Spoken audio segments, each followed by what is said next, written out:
Si hay alguien que tenga alguna pregunta que hacer sobre lo que hemos dicho en conversaciones anteriores. Para preguntar si sí.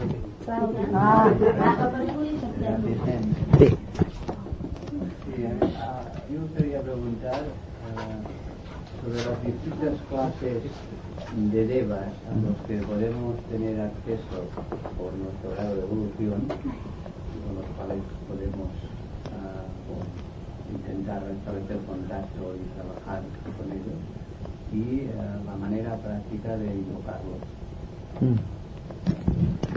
Bueno, podríamos decir que tenemos contacto y estamos muy vinculados con varios tipos de devas. Por ejemplo, los devas etéricos, que son los que mayormente estamos manipulando sin darnos cuenta, que constituyen los ambientes sociales de la humanidad muchas veces. Los llamados elementales, que constituyen los elementos de la naturaleza, el agua, el aire, el fuego y la tierra. Son construcciones, digamos, de los devas elementales.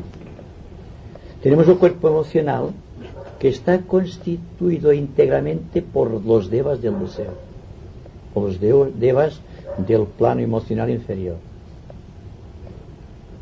Y tenemos después los agnis mentales, que construyen las formas de pensamiento.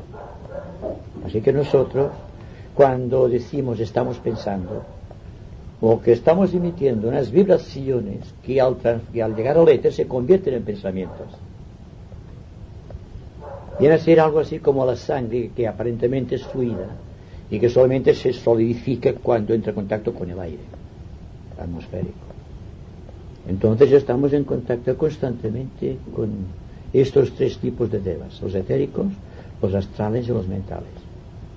Ahora bien, dentro de estas agrupaciones débicas de los niveles etéricos, de los niveles astrales y de los niveles de la mente, hay jerarquías. Entonces dependerá el contacto que podamos establecer con estos devas de la calidad de nuestros deseos, de nuestros pensamientos y también de la calidad de nuestra vida física.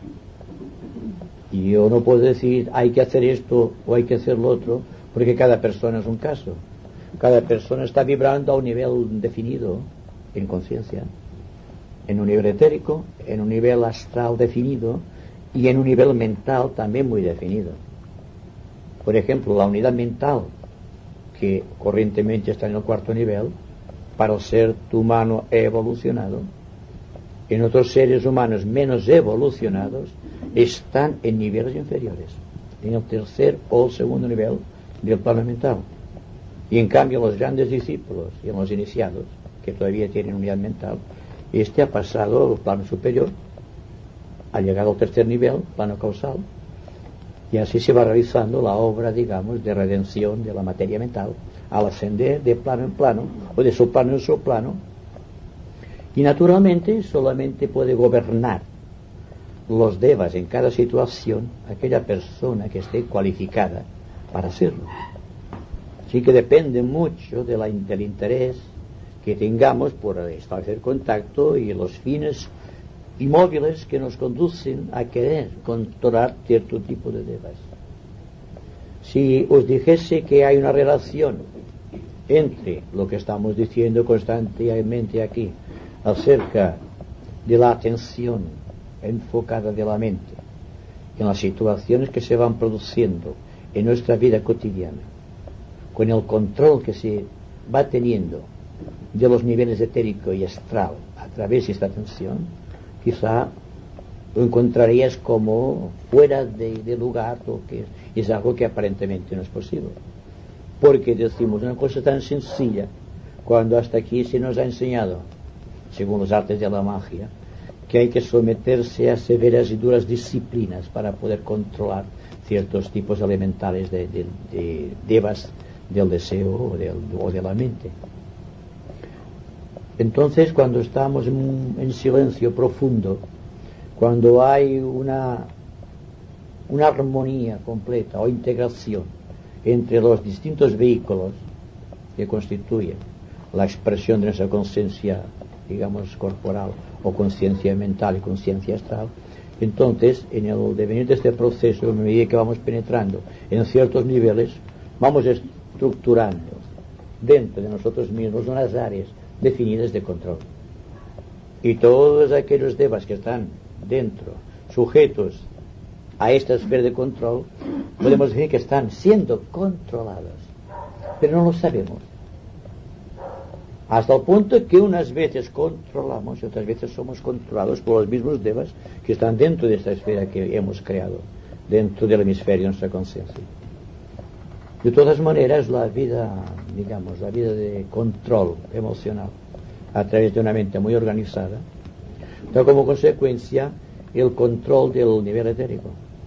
Se empieza por el cuarto nivel, que es el nivel más asequible, en donde existen muchas formas etéricas, délicas, que hay que controlar, pero tenemos que ascender controlando siempre, siguiendo la ruta de los subplanos, al tercer subplano y al segundo subplano del plano etérico.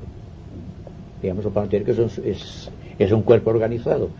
Lo vamos a dividir en planos porque realmente constituyen un cuerpo. Es el doble etérico, la contraparte del cuerpo físico, y además es el receptor de toda suerte de energías que nos provienen del cosmos. Es decir, que estamos trabajando constantemente, sin que nos demos cuenta, por controlar a los devas. Se nos dice que el conocimiento esotérico correctamente utilizado, trae como consecuencia el control de estas áreas indefinibles por subjetivas, en donde habitan los devas. El habitáculo natural de los devas siempre es el aspecto etérico. Y encontramos devas ya en el cuarto nivel, como decía, y tenemos devas en el cuarto nivel astral también, que están en armonía con estos devas del cuarto etérico, y otros encontramos en el cuarto nivel mental, donde tendría que estar constantemente la humanidad, que está en contacto con estos cuatro subplanos también, y constituyen una línea de armonía. Entonces lo que interesa es gobernar todo el equipo, porque siendo nosotros el cuarto reino, y teniendo a nuestra disposición todas las energías logoicas correspondientes a esta era de traspaso, en esta cuarta ronda hay una tremenda fuerza logoica que está operando sobre la humanidad.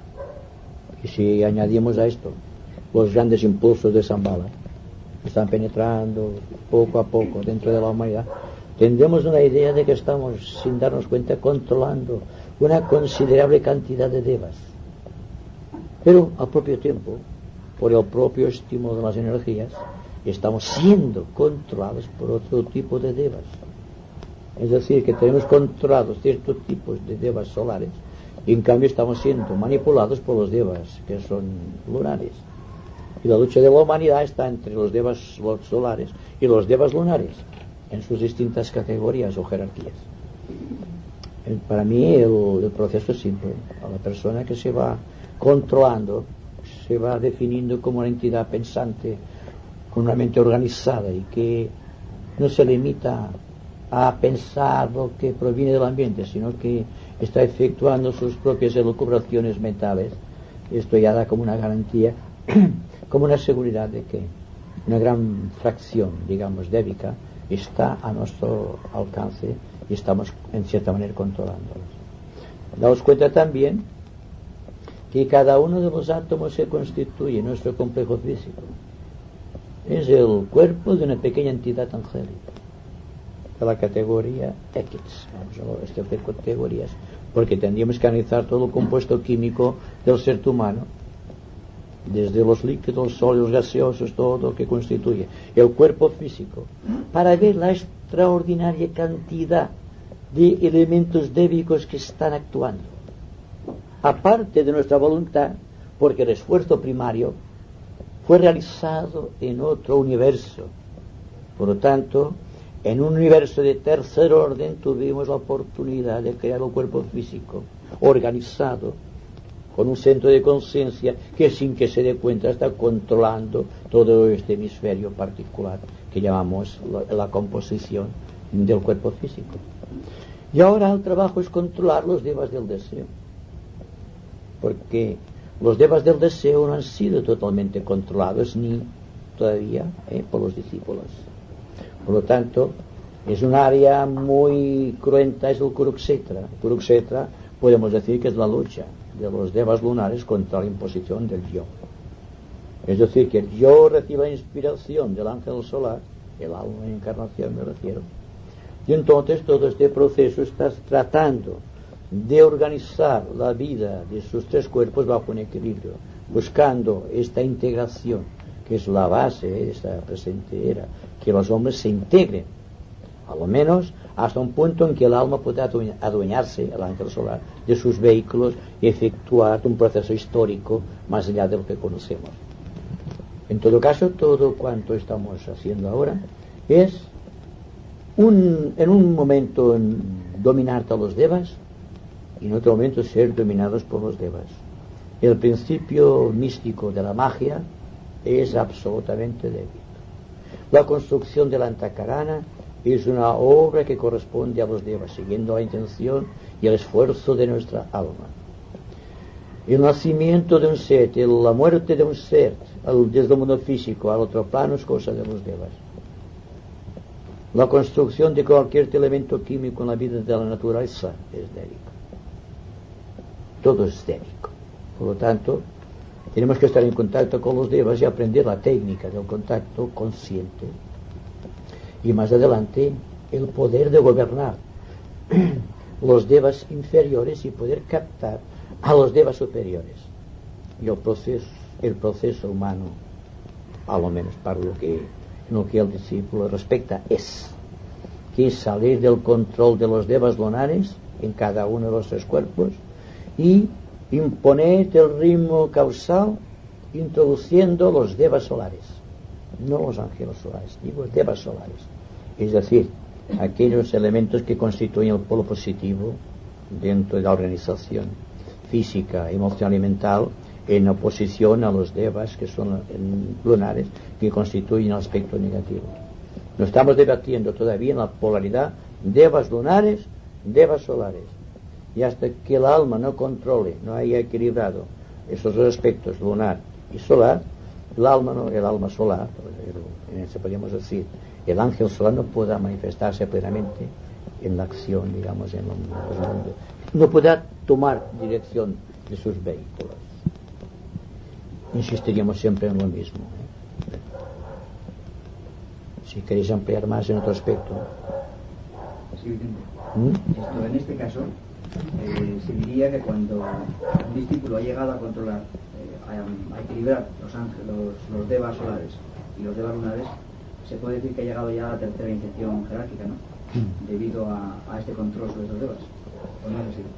Bueno, primero tiene que empezar a tener un equilibrio físico entre los devas lunares y los solares, porque el prana, por ejemplo, no corresponde a la línea, digamos, de los ángeles lunares, sino que corresponde a la línea de los ángeles de los devas solares.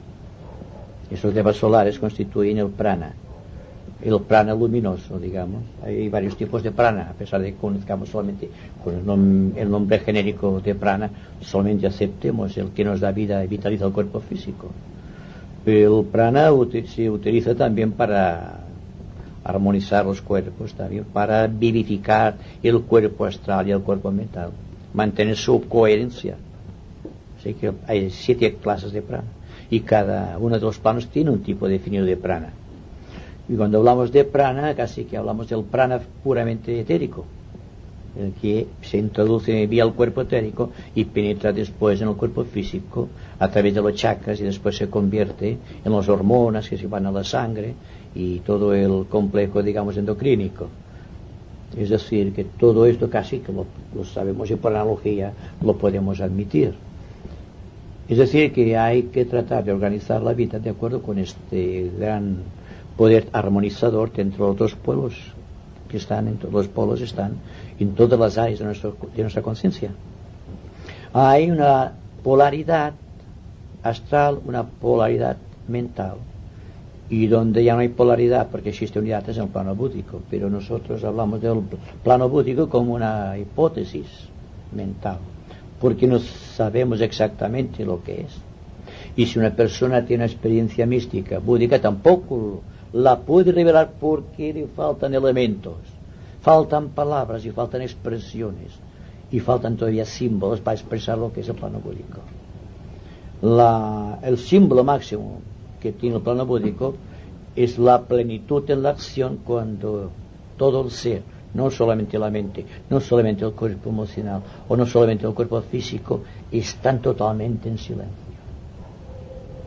están serenamente expectantes.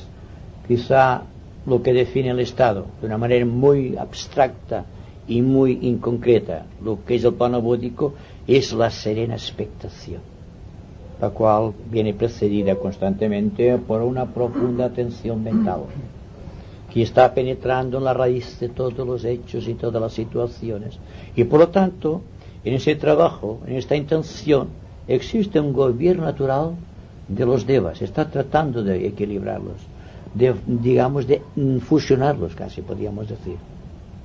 Y hay muchas áreas definidas en las cuales los ángeles o los devas se constituyen, nuestros vehículos, están tratando de organizarse.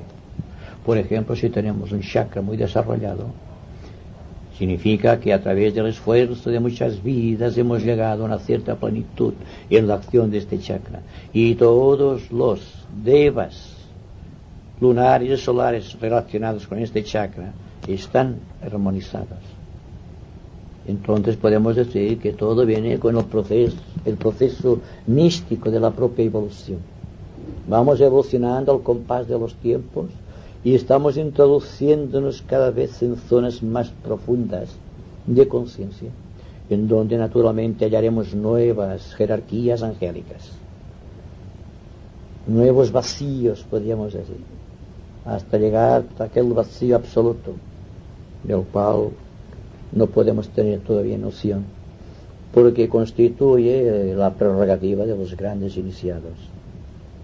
Pero quizá cuando estéis muy expectantes, estéis muy atentos a un proceso en el cual vuestra capacidad de intención, siendo el sujeto que está observando, esté tan identificado a través de la atención con el objeto que está considerando, cuando el sujeto y el objeto se hayan aproximado tanto que el uno penetre dentro del otro, entonces se puede decir que existe una serena expectación y por lo tanto existe un equilibrio, no importa qué tipo de chakra, el más idóneo para nuestra evolución.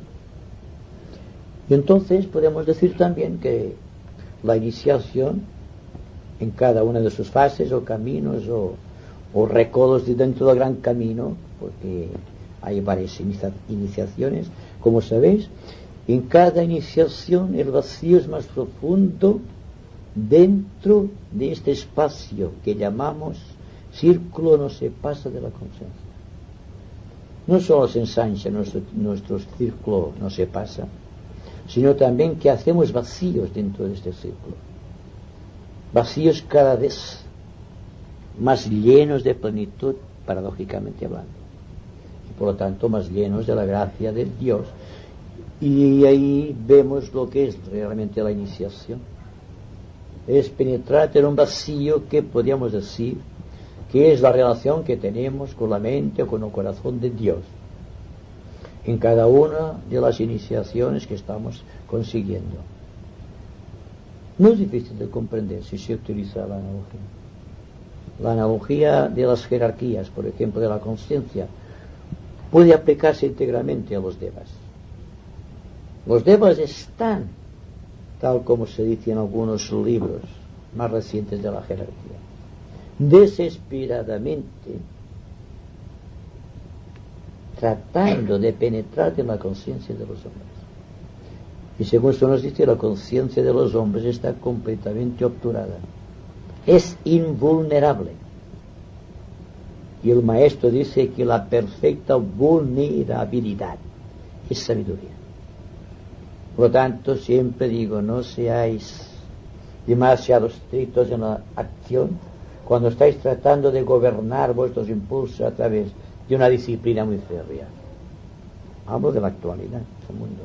y de la actualidad del discipulado. Porque esto puede ser, de cierta manera, una rigidez dentro de la conciencia. Y lo que se precisa es una adaptación suave. Como la brisa se adapta a todos los cuerpos, por ejemplo, o el agua se adapta a las vasijas. Y claro, la única, digamos, prueba de que existe una adaptación o que existe esta fusión con lo externo es cuando hay adaptación serena, cuando hay una serena intención y atención al propio tiempo. No hay problema que resista la atención. Esto lo veréis con el tiempo cuando estéis muy atentos, sin daros cuenta en todas las situaciones en el cual vuestro yo está tratando de resolver un problema. Un problema no se puede resolver por la violencia, no se puede resolver por la disciplina. Se debe resolver con el silencio total, examinando completamente el problema, ya sea un problema físico, astral o mental. Porque en esta atención hay una adaptación. Y cuando hay una adaptación, hay una aceptación. Y si hay una aceptación es que estamos de acuerdo con los señores del karma. No hacemos obstrucción a su obra. Y desde el momento en que la conciencia del hombre no hace obstrucción al karma, el karma no existe. La brisa que pasa sin que tú cierres la puerta de tu casa. Deja que pasa la brisa. Y la brisa es la sabiduría de la acción. Y naturalmente cuando hablamos de la serena expectación, le damos siempre un carácter no solamente místico, sino completamente dinámico. Es la acción psicológica del ser. Solamente por la atención se pueden controlar los vehículos. Se puede organizar todo el complejo humano en todos sus niveles. Y con el tiempo nos daremos cuenta de que a través de la serena expectación penetraremos en las iniciaciones sin darnos cuenta. No es el mismo caso de Pablo de Tarso cuando nos habla de que el cielo puede ser tomado por la violencia. Pero ¿acaso no existe una tremenda fuerza activa en la serena expectación que nace de la acción, que no nace de un rechazo de valores ambientales, sino que los acepta profundamente, que los enfrenta, les hace cara y no los teme?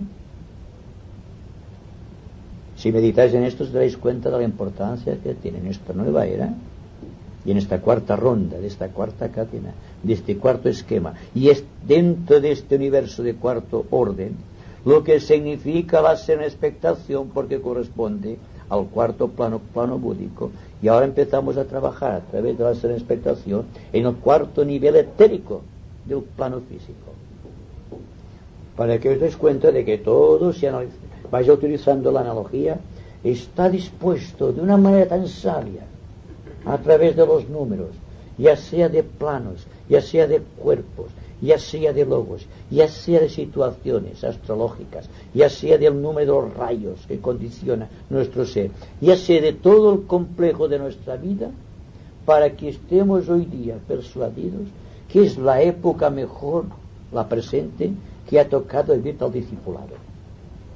Si nos damos cuenta de esto, automáticamente vendrá otro tipo de acción que no vendrá condicionado por este tremendo desbarajuste o desorganización de actitudes psicológicas que proviene de las eras pasadas. No me refiero a la era de Piscis solamente, o de la era de Tauro trascendida. Me refiero a la era Lemur y a la era Atlante, hace millones y millones de años. Y el estigma, la herencia, todavía está aquí.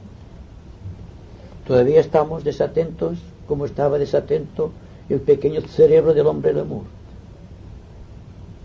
que tenía que aprender a comer, que tenía que aprender a respirar, que tenía que aprender a moverse, que tenía que aprender a reproducirse. Aquí podemos hablar también del trabajo de los devas en aquellos tiempos lejanos, que enseñaban y vivían con los hombres, porque el paso que va de la raza hiperbórea a la polar, ya pasando después a la primera subraza lemur, solamente se trata de materializar un cuerpo, pero mientras que el cuerpo no ha sido materializado por completo, y esto ocurre ya casi en la cuarta subraza, el trabajo de los hombres y de los devas parece la misma cosa. Y ahí nace aquella afirmación esotérica que está en el libro de los iniciados, que dice: hay un hombre para cada ángel y hay un ángel para cada hombre. Y es cuando vivían los hombres y los ángeles en perfecta comunión y energía. Y los ángeles enseñaban a los hombres la pequeña lección de la historia que empezaba con la construcción del cuerpo físico. Y no vamos a decir nada del proceso atlante, ni del proceso ario en sus primeras fases, que ha traído grandes problemas, porque la conciencia del hombre se resiste a admitir la verdad. Sigue constantemente la línea de la mínima resistencia, como decíamos ayer. Y naturalmente esto da como consecuencia que la acción del hombre sea incompleta y a veces irracional, cruel en la mayoría de los casos. Y esta falta de equilibrio orgánico, psicológico y astral tiene que traer como consecuencia una obturación de aquellas líneas de comunicación que tenemos con el ser divino. Y es bueno para desobturar, si podemos decirlo así, toda esa obturación que existe en los niveles sutiles, es utilizar la serena expectación, la atención constante. ¿Queréis? No es difícil, pero depende mucho también de la intención que os guíe. Si hay intención, pasáis los años atentamente tratando de vivir plenamente la acción. Y entonces llegará un momento, como sucede con los grandes discípulos, en que la atención se hace automática. Entonces no hay esfuerzo de la voluntad.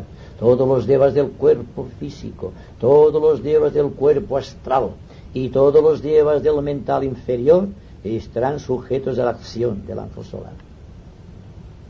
Porque el hombre habrá trabajado místicamente durante todo este tiempo sin perder jamás la esperanza de llegar a producir este hombre nuevo que todos estamos tratando de encontrar dentro de nosotros mismos.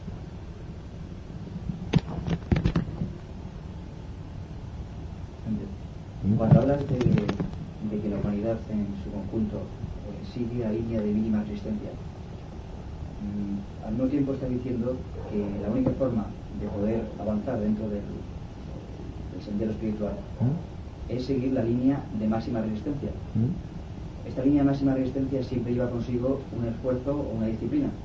Esto en principio parece un contrasentido, aunque de hecho, examinándolo detenidamente, no lo sea. ¿Podría explicar un poquitín esto? Bueno, yo no creo que el agua se esfuerce por adaptarse a una vasija. No creo que la brisa se esfuerce por adaptarse a los ambientes, digamos, de los mundos que le rodean o que está tratando de penetrar. El único ser de la naturaleza que se esfuerza es el hombre. Nunca puede aprenderte el hombre de esta fuerza que hay en la naturaleza, de la fuerza de la semilla que brota del suelo, aparentemente o con gran esfuerzo, y sin embargo no hay esfuerzo. Hay una acción directa. Pero es que nosotros no hacemos una acción directa. La planta busca el sol y en la búsqueda del sol encuentra la fuerza. Y no hay disciplina en esta fuerza. Y me preguntó por qué el hombre, que es algo más que una planta, y es algo más que el agua y que la brisa, no puede también seguir esta línea de máxima resistencia que paradójicamente para el discípulo es la línea de mínima resistencia, porque le lleva directamente a la casa del Padre. Solamente el que se disciplina está buscando la línea de máxima resistencia, porque se ha equivocado en la acción. Continúo insistiendo que hablo a un grupo de discípulos que tratan de gobernarse de la manera más suave que está a su alcance, porque hay un dinamismo en la acción misma de la atención que no viene del alma, que viene de la mónada. Y la mónada, en cierta manera y en cierto sentido, es la fuerza que lleva a la planta a buscar a su sol, en donde encuentra la vida, o extendiendo sus raíces buscando el agua. No hay esfuerzo. Nosotros nos esforzamos. que se esfuerce cualquier tipo humano, sin afán peyorativo alguno. Esto lo encuentro correcto. Que se esfuerce un discípulo a la manera tradicional, es decir, sometiéndose todavía al silicio de sus propias actitudes, o a la disciplina rígida de una acción que le viene transmitida de la época de amor. ¿No veis, por ejemplo, el esfuerzo, la disciplina de estos movimientos, de esos asanas estrambóticos del Hatha Yoga? ¿De qué sirve esto para el discípulo? ¿Y de qué sirve generalmente a la persona corriente? Si fue trascendido todo esto, si hay la línea de comunicación mental, que es la base de la acción correcta del hombre hoy día, y por lo tanto, cuando ponen enseñanza de yoga y ves a aquella gente tratando de adaptarse a aquellas disciplinas trascendidas, forzosamente tienes que sentirte un poco, digamos, deprimido. O si vamos al Bhakti Yoga, tratando de unirse místicamente con cualquier imagen, cualquier acción del corazón, que nunca sea el corazón, porque Bhakti Yoga trabaja siempre con el plexo solar. Es solamente cuando se trabaja internamente, buscando el plano búdico, que empieza a funcionar el corazón, no cuando se está apoyando en el Bhakti Yoga. Que el Bhakti Yoga es un camino, de acuerdo, es el camino que va desde el plano astral al plano búdico, que va desde el plexo solar hasta el corazón. ¿Y dónde está el hombre situado? En la periferia del esfuerzo dentro del plexo solar.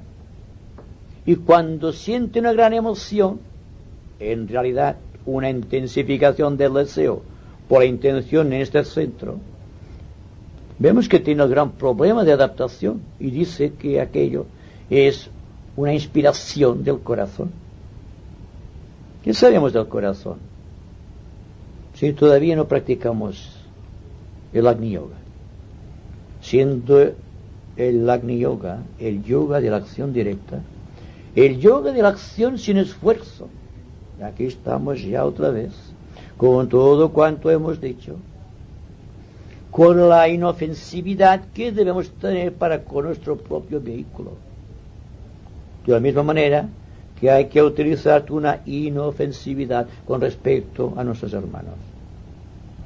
Esto es evidente. Falta solamente, como decía ayer, que abramos los ojos y los oídos para ver y oír perfectamente lo que es la guía, la percepción de nuestra conciencia. Sé que os costará mucho acostumbraros a la idea de que por la no acción se llega a la acción, que por lo negativo se llega a lo positivo, y que la mente más positiva es la negativa. Fijaos bien, si hay tela que cortar ahí. Porque cuando la mente está completamente vacía, es decir, cuando hay una ausencia total de pensamientos y de imágenes, cuando decimos que la mente no existe porque el yo no tiene donde agarrarse, es justamente cuando existe tremenda fuerza del pensamiento creador. Es decir, que en la plenitud de este vacío negativo existe la plenitud del ángel solar, que es tremendamente dinámico y positivo. Y si nos damos cuenta de esa situación, empezaremos a trabajar de una manera muy suave, dejando de pensar en vez de pensar. ¿Y quién se atreverá a dar del salto? El salto que va del pensar al dejar de pensar.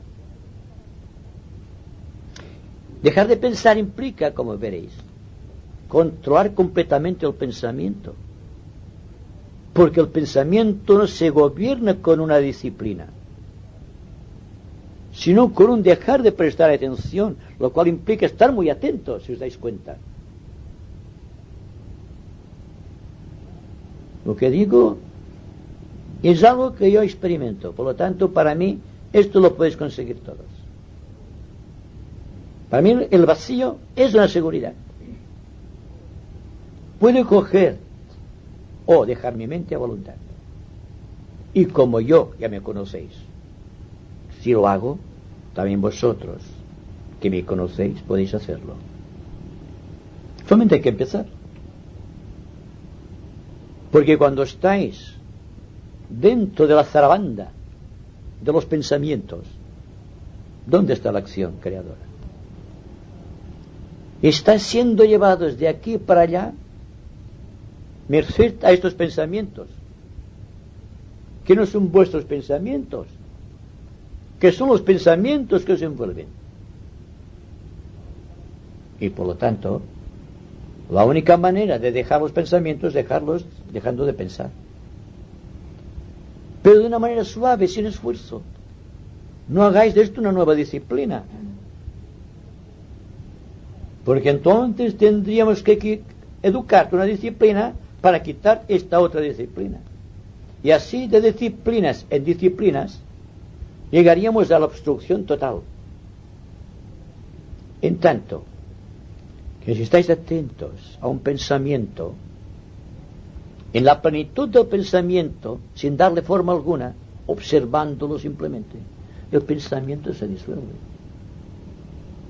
Y si es un problema, en la intensidad del problema, el problema se disuelve. Y como fruto de esta destrucción de este problema, viene una solución. Diréis que esto es la intuición. Bueno, de acuerdo. Que la solución de un problema venga por intuición será como consecuencia de que hemos barrido de la mente toda suerte de pensamientos, y lo que queda allí es la plenitud del yo, no el pequeño yo que ha quedado destruido al destruir los pensamientos, sino que es el pensamiento del ángel solar, aquel que está más allá y por encima de nosotros mismos.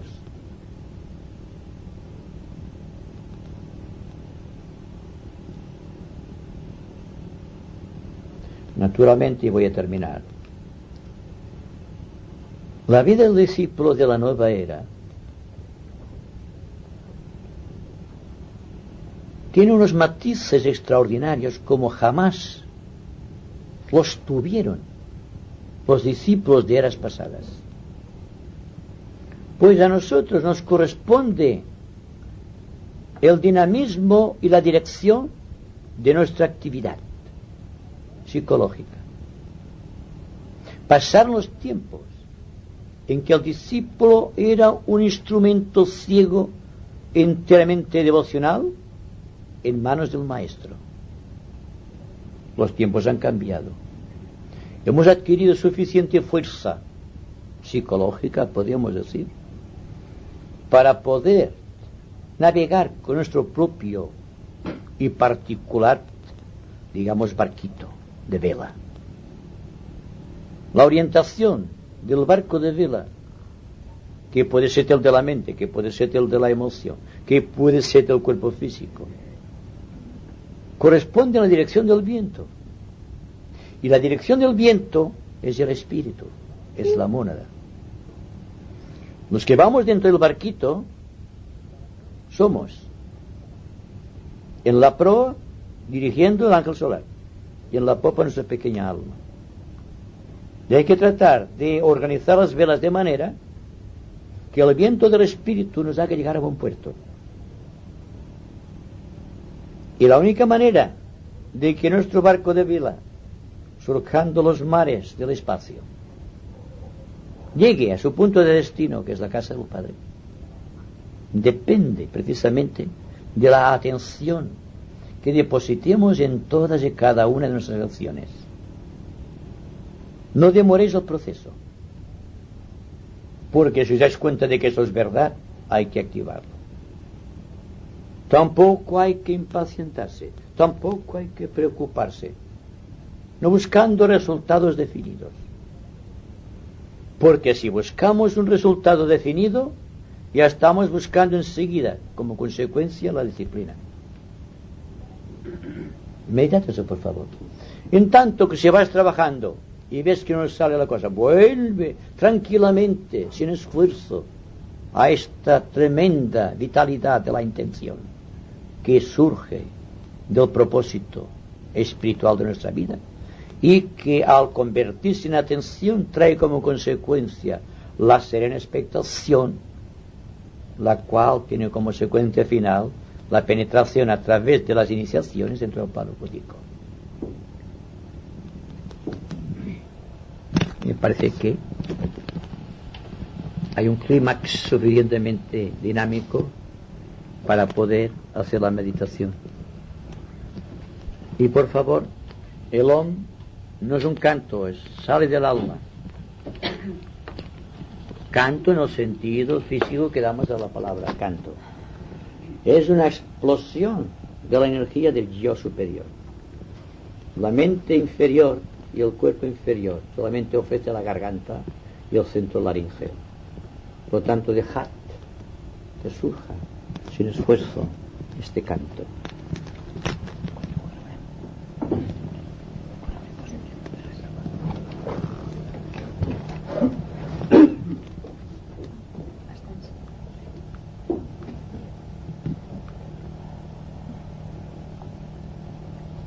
Que el poder de la vida una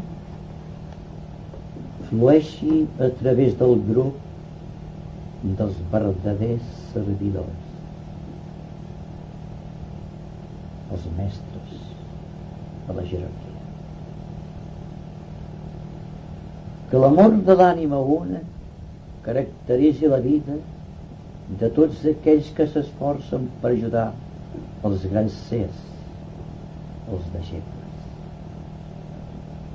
Complim la nostra part dins de l'obra una mitjançant l'oblit de si mateix, l'inofensivitat i la paraula correcta.